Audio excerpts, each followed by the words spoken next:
itu tidak suka sama karismatis karena mereka disebut menggunakan spell, mantra. Apa itu?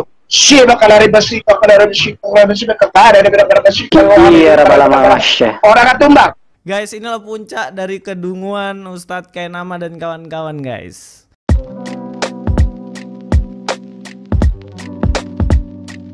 Assalamualaikum, selamat datang kembali di channel ini. Kali ini saya akan bahas ini tentang Kainama lagi ya. Ini bersama dengan Mas Didit, senior saya nih. Hormat Bapak senior. Halo bro. Nah, hari ini kita akan bahas tentang Pak Kainama ya. Mas Didit ikutin juga kan Pak Kainama ini berapa hari ini kan? Ya, saya ngikutin beberapa kali nonton videomu juga. Lucu-lucu, lumayan menghibur. Sekarang ini udah ini Mas, apa orang-orang ini profesinya memang tokoh agama ya, tapi mereka juga stand up komedian sekarang. Lucu-lucu loh, parah loh. Karena masa pandemi ini banyak orang yang perlu dihibur, bro. Supaya bebas COVID ya. Kayak aku ini udah 2 minggu loh Mas, kena COVID aku. Belum sembuh. Belum, kemarin 2 kali antigen, wah positif terus. Semoga segera sehat kembali. Oke, kita langsung aja ya dengar videonya Mas ya. Nanti habis itu kita bahas. Oke, kita dengar aja dulu videonya. Ya, belajar ya, belajar. Jadi tidak sama. Ustaz. Ya, ini adalah kata dasar untuk ini. EU itu epsilon itu good, dari kata ini menjadi good spells. Spells itu adalah kalimat atau kata-kata, juga berarti mantra. Spell itu mantra, dipakai untuk bahasa Inggris itu misalnya nonton Harry Potter kah tidak? Anda nonton Harry Potter enggak? Anda bukan ada sama buku ini. Iya. Nah, Harry Potter itu namanya spell. Oke. Sampai di situ dulu Mas. Kan di situ dibilang EU itu artinya good spell. Yang dia bilang mantra itu. Menurut Mas Didit gimana nih? Bener nggak nih Mas? Oke, sebenarnya ini apa ya? Kalau saya boleh bilang, ya sebenarnya ini nggak menghina. Ini adalah akibat dari orang yang belajarnya lewat Google, bro. Ya hasilnya begini nih kalau belajar lewat Google. Ya beda dengan orang yang memang menempuh pendidikan secara benar gitu ya. Loh, tapi dia S3 loh Mas. S3 dalam hayalan. S3-nya S-root, ST. Oh gitu ya. Oke, coba ini aku mau share ini dulu. Mungkin bisa dilihat ini ya. Bisa dilihat? Ya, udah masuk. Oke, nah tadi itu dia bicara itu EU berarti good yang kemudian menjadi good spell, kemudian menjadi mantra ya. Nah, kalau saya lihat ini adalah kesalahan pertama yang dilakukan oleh Ustadz Kainama. Jadi memisahkan antara EU dan Angelion. Jadi EU itu baik, Angelion itu kalau tidak salah saya melihat di video yang lain, dia bilang Angelion itu adalah malaikat ya, bener nggak? Iya, malaikat katanya ngaco sih. Ya, ini kan kengawuran tingkat dewa. Jadi EU itu memang berarti baik, tapi Angelion dengan itu artinya kabar. Jadi kalau digabung Evangelion itu menjadi kabar baik. Nah, bukan malaikat. Kalau malaikat itu bahasa Yunaninya adalah angelos. Makanya doktrin tentang malaikat itu adalah angelologi, bukan angeliologi. Nah, ini adalah kesalahan pertama yang dilakukan oleh seorang yang ngakunya lulusan Israel itu. Nah, kemudian kabar baik ini tentang apa sih? Nah, kabar baik ini adalah kabar atau berita keselamatan dari Allah melalui pengorbanan anaknya, yaitu Yesus Kristus. Yang kamu kutip di videomu itu benar, di dalam Roma 1 ayat 1-3. Jadi, Injil Allah itu sudah dijanjikan Allah sejak sebelumnya. Sejak kapan? Sejak manusia jatuh dalam dosa. Ketika kita melihat di dalam Kejadian 3 ayat 15, disitulah pertama kali Injil disampaikan oleh Allah kepada manusia, yang disebut dengan proto-evangelion atau Injil yang pertama kali yang disampaikan oleh Allah, kabar baik yang disampaikan oleh Allah. Dan kemudian kabar baik itu disampaikan terus-menerus melalui perantaraan hamba-hambanya atau para nabi. Nah, kita bisa melihat sebagai contoh di dalam Mazmur 22. Dalam Mazmur 22 ini adalah perkataan atau nyanyian Daud. Nah, nyanyian Daud ini digenapi ketika Yesus disalib. Benar nggak? Benar disalib. Nah, Daud berbicara ini kapan? 1000 tahun, kurang lebih 1000 tahun sebelum Yesus lahir. Kemudian lagi, Yesaya 53. Kalau kita melihat Yesaya 53 secara keseluruhan, itu juga menubuatkan tentang Mesias. Dan ini digenapi juga oleh Yesus. Yesaya hidup tahun 700 sebelum Masehi. Itu berarti 700 tahun sebelum Yesus lahir, Yesus ada di dunia ini. Nah, kemudian terus disampaikan oleh hamba-hambanya, hamba-hamba Allah, nabi-nabinya kepada umat kepunyaan Allah. Nah, ini menariknya ya. Nah, kemudian yang membuat saya cara berpikirnya Ustadz Kainama itu out of the box itu adalah gospel, menjadi good spell, kemudian gospel. Ini adalah cara utak atik matuk, ngerti dalam bahasa Jawa ya, utak atik matuk. Jadi kayak ya di otak atik, kemudian ya ini hasilnya ya begini, artinya bisa dikatakan sebagai cocokmologi. Utak atik matuk itu ya bahasanya cocokmologi. Apalagi kalau dipisah menjadi good dan spell. Kok bisa ya antara gospel menjadi good dan spell itu adalah satu kata yang tidak bisa dipisah dalam bahasa Inggris, yaitu gospel yang artinya adalah Injil, yang dalam bahasa Yunani-nya pun adalah evangelion yang itu tadi. Nah, gimana menurutmu? Iya, benar. Itu memang kalau mantra itu ngawur, apalagi dibilang kayak Harry Potter tuh, Mas. Ini mantra. Tapi memang benar sih, maksudnya bahasa Inggris spell itu mantra. Iya benar, iya kan? Mantra. Nah, tapi kalau mantra ini kemudian dikaitkan dengan mantranya spell, Tuhan. Iya, mantranya Tuhan. Ini jelas, itu ngawur banget, ngawurologi ya. Kalau itu cocokmologi banget. Iya, utak-atik matuk itu loh. Nah ya Mas, kita dengar, maksudnya kita dengar lagi tentang bahasa itunya itu, apa mantranya itu yang dimaksud sama Pak Kainama. Saya share screen ya Mas ya. Oke, siap. Coba. Nah, spell itu juga yang sekarang ramai antara gereja Kristen Ortodoks dengan Kristen karismatik. Karena gereja Kristen Ortodoks bilang bahwa gereja karismatik menggunakan spell. Apa itu? Bukan orang Islam yang bilang, bukan. Orang Kristen Ortodoks, Protestan atau gereja Kristen Ortodoks Timur itu tidak suka sama karismatis karena mereka disebut menggunakan spell, mantra. Apa itu?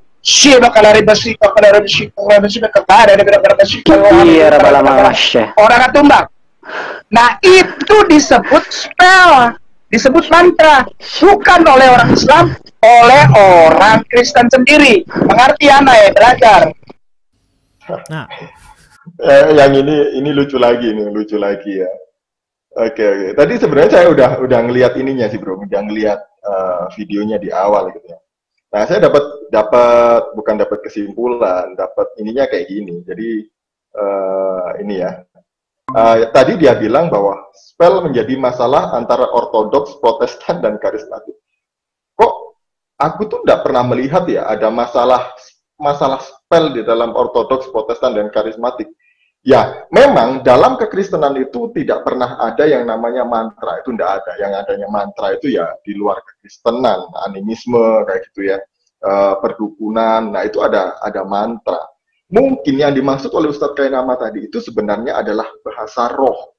Nah, bahasa roh sangat berbeda dengan mantra. Bahasa roh bukan mantra. Jadi kalau mengaitkan antara bahasa roh dengan spell yang berarti mantra, ya ini pemaksaan banget, pemaksaan sekali, dan ini ngawurologi.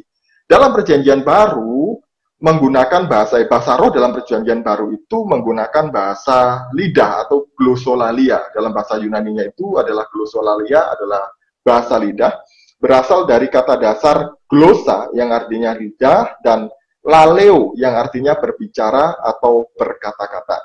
Nah, kita bisa melihat di dalam Kisah Para Rasul 2 ayat yang pertama sampai ayat yang ke-13. Jadi Ini perbedaannya ya antara mantra dengan bahasa roh. Kalau kita melihat di dalam Kisah Para Rasul 2 ayat 1-13, itu kan peristiwa Pentakosta di mana ketika murid-murid menerima baptisan Roh Kudus, itu mereka berbicara dalam bahasa-bahasa lain, bahasa-bahasa asing, bahasa-bahasa lidah. Yang di mana ketika mereka berbicara itu orang dari negara-negara lain itu mengerti. Yang dari Arab mengerti, yang dari ini mengerti, yang dari sana mengerti. Loh, kok saya dari sini, kita dari sini kok mengerti bahasa itu? Nah, ini yang dimaksudkan dengan glosolalia itu. Jadi berbeda dengan mantra. Kalau mantra ya mungkin yang mengerti ya orang yang mengucapkan saja, tapi ini berbeda. Yang mengerti adalah orang-orang yang ada di sekitarnya. Nah, kalau berhubungan dengan karismatik yang dimana saudara kita karismatik, saya bukan karismatik, saya injili. Kita tahu kita semua berasal dari apa yang namanya, dari tempat pendidikan yang sama bahwa kita adalah injili gitu ya. Saya tidak menghakimi saudara kita karismatik tentang bahasa roh ya. Ya, ini adalah doktrin sekunder di mana kalau kita mempercayai doktrin yang ini, mereka mempercayai doktrin yang itu, ya itu urusan masing-masing gitu, tidak usah mempermasalahkan bahasa roh, baptisan, liturgi dan lain sebagainya. Itu tidak ada permasalahan bagi saya. Kalau mereka mengartikan itu sebagai bahasa roh, ya saya percaya adanya bahasa roh gitu ya. Tapi dalam berbahasa roh menurut saya, ya saya tidak seperti apa yang disampaikan oleh Ustadz Kainama tadi itu. Tidak. Ya, kalau dalam pemahaman saya, berbahasa roh itu adalah roh saya yang berdoa ketika mulut saya tidak sanggup lagi berkata-kata kepada Tuhan. Jadi, itu bedanya. Jadi, bagaimana menurutmu, Bro? Iya, Mas. Karena memang yang bikin saya lucu nih sebenarnya, yang bikin saya lucu dari Kainama ini kok dia kait-kaitkan gospel dengan bahasa roh kan, artinya kan. Itu kan kayak sama aja dia bilang bahwa gospel Injil itu dipahami orang-orang karismatik sebagai mantra tadi kan. Yang dia bilang itu. Padahal itu dalam pandangan karismatik sendiri kan itu kan bahasa roh gitu loh.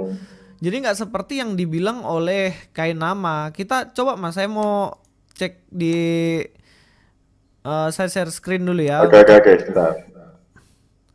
Untuk yang tadi tuh kita cari dulu lah supaya dia kan suruh saya belajar tadi. Coba kita belajar atau kita ajari dia lah. Belajar ngana. Belajar anak-anak, belajar. Iya. Gayanya kayak kalau kita nggak belajar anak, belajar ngana. Iyo, mau nih belajar dulu. Iya. Nah, coba kita cari bahasa roh ya, bahasa roh. Nah, tadi yang Mas bilang kan dalam Kisah Para Rasul ya. Ini ada bahasa roh nih Mas. Ini bahasa roh kan. Glosais. Nah, nanti ada di sini glosais ini. Nah, ini bahasa roh kan. Jadi bukan tadi EU itu yang dia bilang. Nah, ini kan glosa, itu lidah artinya kan. Secara literal berarti organ dari ini lidah, tapi secara figuratif berarti verbal communication, tongue language. Nah, bahasa in language ini juga ternyata pakai glosa juga. Makanya waktu itu Rasul itu kan mereka ngomong dalam bahasanya mereka sendiri, tapi dipahami orang-orang itu dalam bahasa mereka kan. Betul.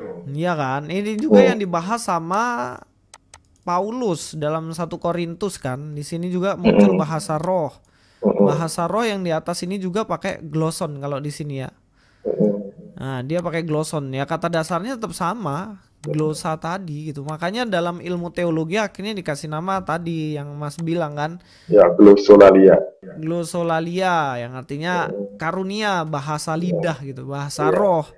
Jadi nggak ada hubungannya sama sekali sama EU yang dia bilang tadi. Yang apa EU katanya Godspell, aneh-aneh sekali orang itu. Ngawur loh Mas. Banyak ngawurnya loh orang itu, tapi kok pede, itu yang saya heran ya. Yang lebih heran lagi adalah orang yang percaya apa yang dia katakan. Ya itu juga, maksudnya kok bisa gitu. Itu si Filipus sama si Aristo senang kali dia dengerin itu ya. Padahal salah semua yang disampaikan. Belum lagi kalau gabung itu donditan itu lebih lucu lagi.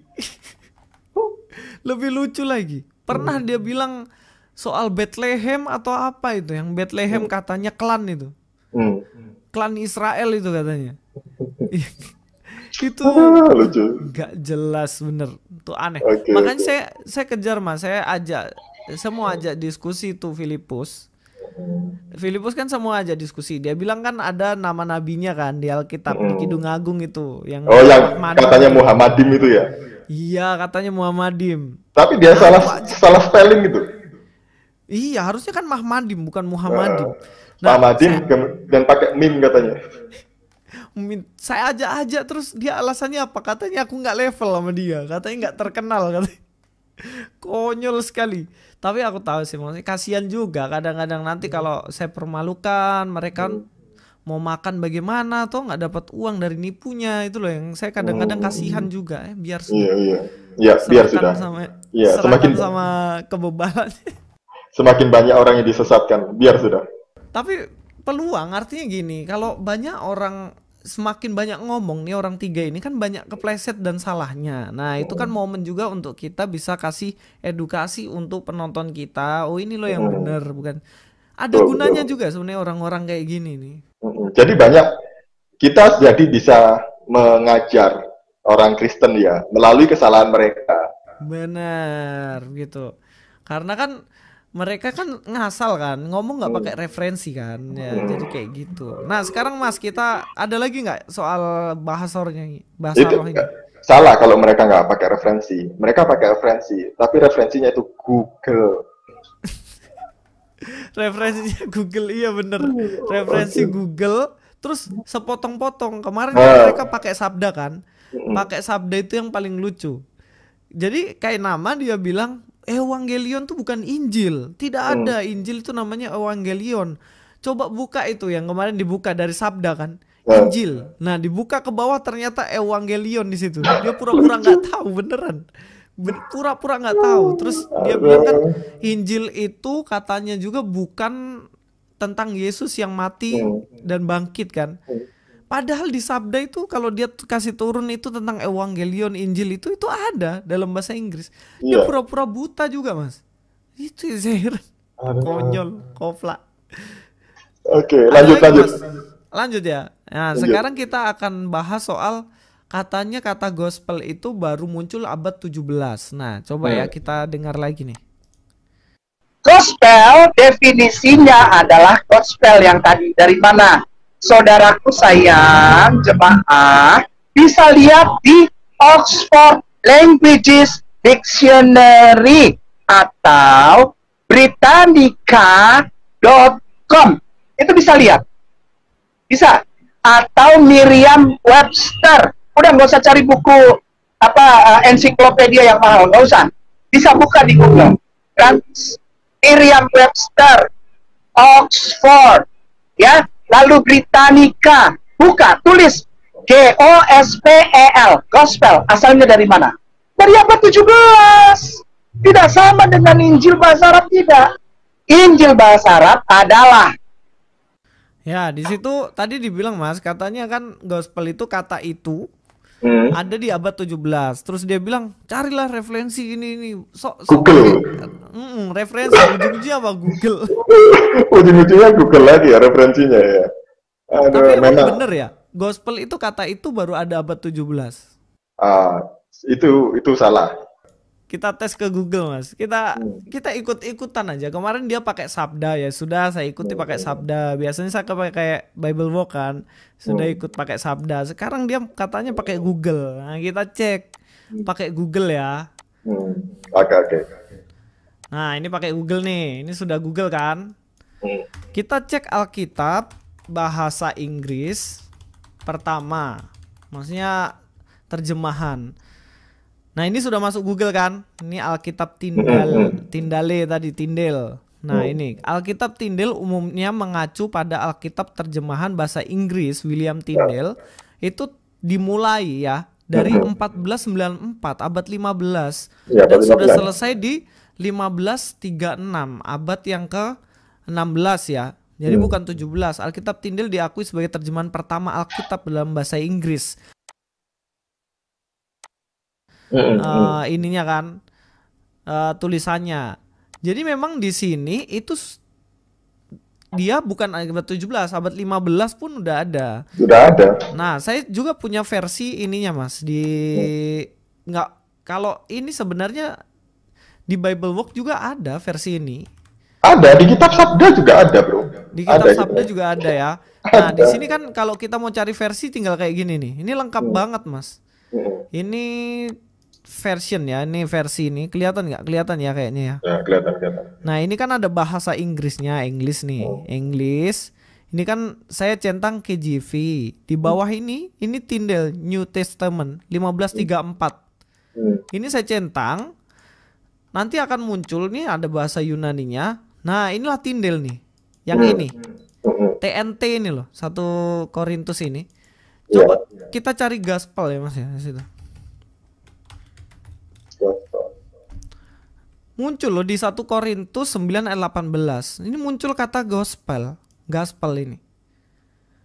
Yang artinya apa? Pemberita Injil. Tapi kadang-kadang di Tyndale juga dia pakai double L. Iya, gospelnya double L. Nah, kalau gospel begini banyak banget. Banyak. Itu bisa lihat juga di kitab Sabda muncul itu juga kalau dicari Tyndale ada juga. Iya, jadi sebenarnya Google juga kasih informasi yang jelas sebenarnya kalau pinter-pinter pakai data, kecuali rencananya mau nipu orang ya, model-model kayak nama ya Google tapi salah referensi gitu ya, bisa jadi. Iya, maksudnya aneh gitu, maksudnya mereka ini suka pakai referensi yang selalu bertentangan kan dengan referensi-referensi yang benar. Dibilang gospel baru abad 17. Bahkan dengan soknya kan bilang cari di Oxford dan lain-lain apa. Kayak pinter gitu. Tapi ya dasarnya orang nggak mau cari sendiri, jadinya kayak gitu loh.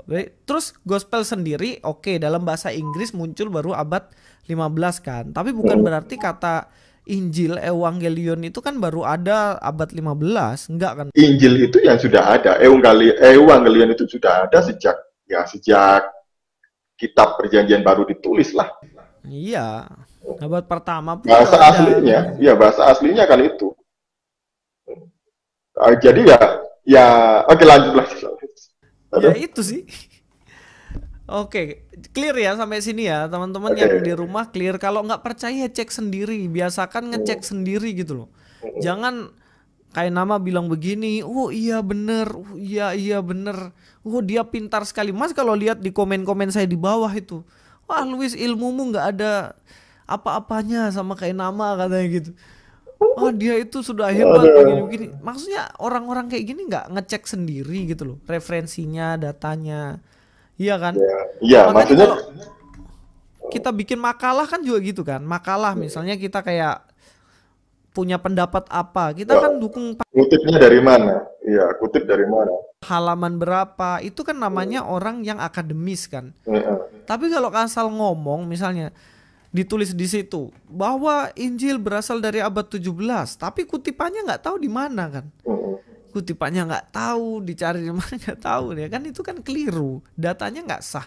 Mau tanya dokter atau profesor di UI kah, mau tanya di Universitas Brawijaya, dimanapun itu pasti mereka berkata seperti itu. Tapi saya heran ada hamba Tuhan nih, bukan hamba Tuhan sih menurutku sih, dia ngakunya apologet juga, apologet Kristen katanya. Dia bilang saya nggak butuh referensi, nggak pernah saya baca buku, yang penting pakai Alkitab saja gitu. Oh itu nggak bisa. Ini orang aneh gitu loh.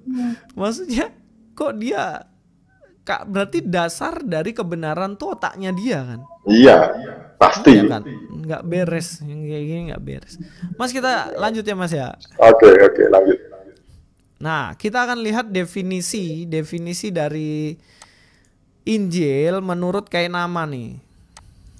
Bagaimana definisi dia nih? Nama terhadap satu benda yang diberikan kepada satu benda. Nama terhadap satu benda yang diberikan kepada Jesus Christ. Nama yang diberikan Allah kepada satu benda yang turun diberikan kepada Isa alaihissalam. Nama benda itu Injil, pakai ya. Bukan INJIL, bukan. INJIIL. Injil. Coba lihat itu di Al-Quran. Ada ya. Artinya I-nya panjang. Beda, bukan Evangelion. Gimana Mas? Menurut Mas yang tadi tuh? Ya kalau memang anggapan Ustadz kayak nama seperti itu ya biarin aja, itu kan pemahamannya dia kan.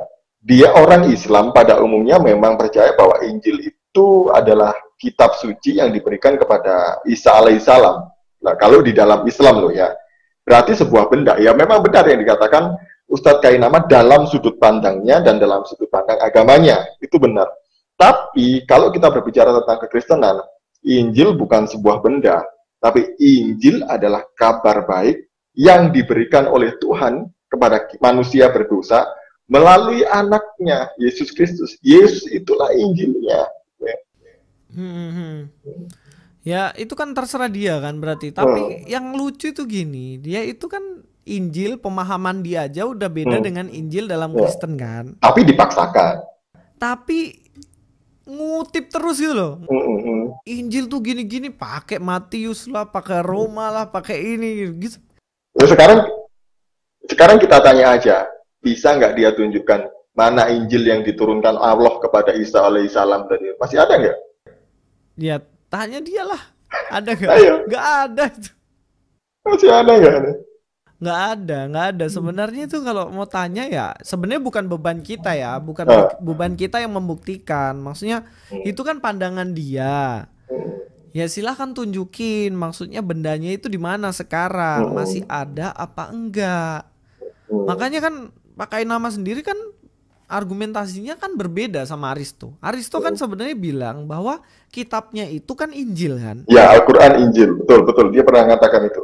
Iya, sebenarnya kalau dia mengatakan gitu, terus Kainama bilang bahwa itu benda yang dikasih ke Isa, berarti kan sebenarnya bertentangan pendapat antara Aristo sama Kainama sendiri kan? Ya mereka kan nggak pernah kompak. Iya, kadang-kadang saya heran, Aristo bilang Injil yang benar itu ya ini kitab saya begitu. Loh emang kitabnya dia dikasih ke Nabi Isa kan enggak kan? Ke nabinya dia kan? Nah itu sebenarnya mereka kontra sendiri. Dia undang, yang lucu gini, Aristo undang Kainama tentang Aristo ketawa-ketawa. Enggak logis gitu. Makanya saya ragu kalau dibilang, oh ini Aristo ini pindah agama karena pintar, itu aku ragu. Bukan ragu sih, nggak percaya. Tapi kalau pinter apanya orang Kainama ngomong gitu dia iya nggak konsisten. Tapi maksudnya biarlah ya, maksudnya itu kan pandangan dia. Kita kan nggak bisa sebagai orang Kristen kita mencampuri urusan. Kalau menurut dia Injil itu begitu ya udah. Nah Injil kan dalam Kristen kan beda. Artinya kan kabar baik dan itu memang konsisten. Kabar baik begitu. Bukan mantra, bukan apa yang lain seperti yang dibilang Kainama. Betul sekali. Nah, gitu kira-kira. Apa pesan Mas ini untuk netizen? Oke, ya memang dalam kemajuan teknologi ini Google itu sangat membantu kita ya. Banyak informasi yang ada di Google, tapi tidak semua informasi yang di Google itu benar. Tidak semuanya berita itu valid, ya, ditulis dari referensi yang benar-benar dari narasumber yang benar gitu. Enggak, tapi ada banyak juga orang yang asal tulis aja, yang asal klaim pakai opininya dia, itu banyak. Ya. Makanya kalau mau kutip-kutip data di Google ya, pesan bagi saudaraku Kristen, carilah referensi yang benar, sumber-sumber yang benar. Jangan asal comot aja. Kalau misalnya ngutip Wikipedia, di bawahnya itu kan biasanya ada footnote-nya kan. Lihat footnote-nya. Kalau footnote-nya itu benar dan bisa ditanggungjawabkan, nggak apa-apa dikutip. Tapi kalau hanya ngaco ngasal gitu ya jangan dikutip lah. Ya, lebih baik tanya kepada ahlinya ahli, intinya inti, core of the core, kata Pak Andul. Ya, cari orang yang berkompeten di bidangnya lah. Iya, benar-benar. Iya prihatin saya ini. Maksudnya Indonesia ini kan udah maju lah. Kalau dibilang Indonesia ini terbelakang itu enggak lah. Indonesia ini kan akses internet udah gampang banget kan. Wow, sudah gampang. Iya, kalau kalau bingung apa cari referensi riset sendiri kan gitu kan. Kalau bingung ya tanyalah sama kami gitu tentang Alkitab. Jangan mau diajarin orang yang dia sendiri nggak ngerti yang dia ajar gitu. Ya mungkin itu aja sih Mas. Ada lagi nggak Mas yang mau disampaikan? Apalagi kalau ada orang yang mualaf karena mendengarkan orang-orang macam ini. Nah itu keterlaluan sekali, keterlaluan sekali. Jadi gini Mas, lucu. Saya kemarin dengar videonya si Filipus kan. Filipus bilang katanya saya reaksi Filipus gara-gara dia banyak memualafkan orang Kristen. Makanya saya nggak suka dan mereact videonya dia. Itu saya ketawa ngakak gitu karena gini, saya aja nggak tahu dia memualafkan orang siapa dan lain-lain. Saya nggak tahu loh. Yang Dan saya juga nggak mau tahu ya tuh. Iya, nggak, itu kan urusan dia. Yang saya lihat tuh apa sih? Statement argumentasinya dia yang keliru tentang Kristen kan. Dia ngomong keliru tentang Alkitab, tentang Kristen, ya saya reaction kan. Itu hak saya kan. Tapi dia bilang begitu. Kapan saya react dia memualafkan orang? Nggak ada, itu terserah saja urusan dia. Itu urusannya dia. Itu kadang-kadang ngelesnya kayak gitu. Itu yang membagongkan tuh yang kayak gitu Mas. Ya itu lah Mas. Ada lagi Mas yang mau disampaikan? Udah. Ya, cukup. Oke cukup. Sudah. Oke, sampai ketemu di video selanjutnya dari saya Luis Prasetyo dan saya Didit Juli. Salam waras. Salam waras dan ketawa kuntilanak dulu coy. Pinter Bung Filipus.